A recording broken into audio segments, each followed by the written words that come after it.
السلام عليكم ورحمة الله تعالى وبركاته. من فضلكم إخوتي شاركوا معنا على قناة شاردوني ألجيريا، وذلك بالضغط على أبوني أسفل الشاشة كما هو موضح. في الفيديو هذه تاع اليوم جينا لكم باش نبينو أسهل طريقة لتهجين الحسون مع أنثى الكناري، وقال المتطلبات اللي لازم لنا، وقال الحوايج اللي لازم نراعوها لحسن نجاح هذه العملية.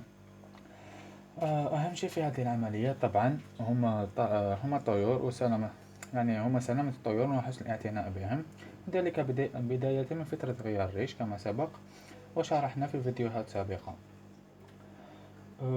أول حاجة حبينا نهضر عليها هي أنه نادرا ما ينتج الحسون في عامه الأول، ولذلك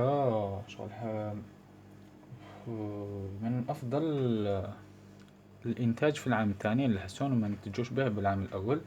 اختار كاين عديد مربيين يقول لك إذا انتجنا بحسون في العام الأول يتفي بلا تضعف الصحة تاعو، وفي العام الثاني يعني كي نقدروا ننتجو بهذا الحسون من الأفضل أنه نستعمل خلطات تاع اللوز والعسل اللي وضحناها أيضا في فيديو سابق. ثاني حاجة حبينا نهضر عليها هي أنه هذه نصيحة مهمة جدا في حالة أنه الحسون أول مرة راح نقوم بعملية التزاوج تاعو، من الأفضل أن يتم اختيار أنثى كناري تكون داكنة مثل الأخضر، والابتعاد عن الألوان الفاتحة مثل الأبيض والأصفر. اختار الحسون يولي يتخايل منها ويخافها ويهرب منها. وحاجة مهمة تاني لاختيار الأنثى، من المهم جدا أنه نختار أنثى، ولا من الأحسن أن نختار أنثى يكون لم يسبق لها وأن تزوجت مع كناري، راكم فاهمين، وتكون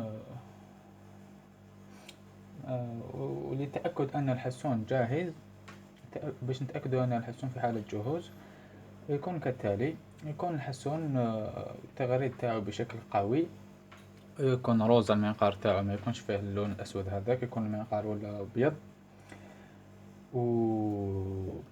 والحسون كي نقربوه من كاجة واحدة أخرى تاع طائر واحد آخر يقوم بالرقص والغناء بشكل قوي.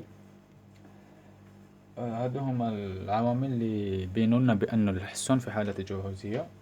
وعند التأكد من جهوزية ننتقل إلى خطوة ثانية، والخطوة الثانية هي أنه نجهز القفص للتزاوج، وثم نضع فيه الأنثى الحسون أنثى الكناري بالداخل. ومن بعد ما نقوم بهذه العملية نقرب الذكر من قفص الأنثى، لكن حاجة نركز عليها ثاني هي عدم رؤية الذكر للأنثى، ذلك للتشويق لمدة 7 أيام. نضع الأقفاص واحدة شوية بعيدة عن الأخرى، لازم يسمع برك، هذا باش الحسون يسمع برك، يسمع فقط الغناء تاع الأنثى تاع تسمع الكناري، تسمع الغناء تاع ذكر الحسون بدون أن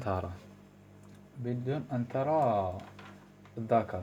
خلال هذه الفترة نقدم الخس، هي شلاضة، فهو مقوي جنسي ويحتوي على حمض الفوليك الذي يسهل عملية وضع البيض واتساع عنق الرحم، باش منعانوش من بعد من البيضات تحصل في كرش الأنثى ونقدروا حتى نفقدوها.